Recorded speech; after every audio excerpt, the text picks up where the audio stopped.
পৃথিবীর প্রথম মানব আদম আলাইসাল্লাম এবং তার সময়ের পৃথিবী সম্পর্কে জানার জন্য আমাদেরকে ঐতিহাসিক, ধর্মীয় এবং দার্শনিক বিবরণগুলোকে একত্রিত করে ভাবতে হবে।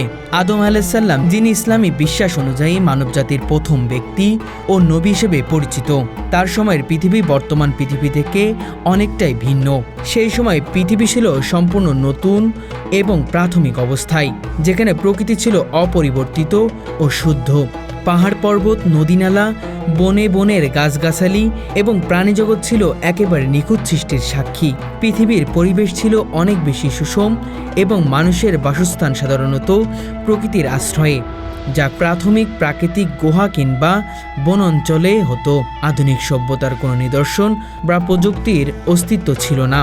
মানুষ তখন ছিল সম্পূর্ণ প্রাকৃতিক ও সরল জীবন। তাদের দেহের গঠন ছিল আজকের মানুষের মতো হলেও মানসিক ও আচরণগত দিক থেকে তারা ছিল সরল ও মৌলিক। আদম আলাইসাল্লাম ছিলেন আল্লাহ তাআলার বিশেষ সৃষ্টির ফল, যার মাধ্যমে মানুষের প্রথম বীজ বপন হয়। তখন মানুষ প্রধানত শিকার ও সংগ্রহের মাধ্যমে জীবন ধারণ করত।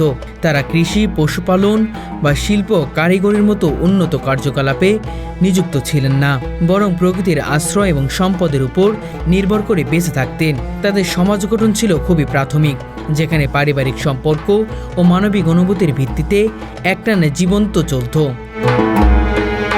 আদম আলাইসাল্লাম ও হজরত হাওয়া তার স্ত্রী এই প্রথম মানব দম্পতি হিসেবে মানব সমাজের সূচনা করেছিলেন। তাদের জীবনযাপন ছিল সম্পূর্ণ আল্লাহর ইচ্ছা ও নির্দেশনায় পালিত।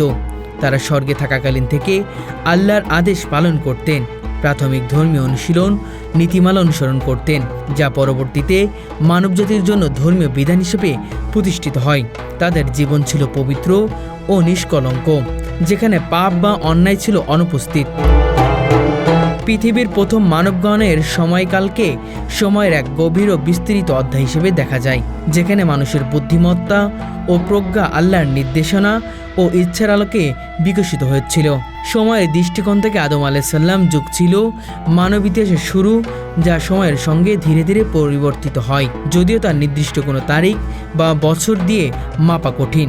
তথাপি ইসলামী ধর্মীয় ঐতিহ্য এটি মানব ইতিহাসের আদিকাল হিসেবে বিবেচিত।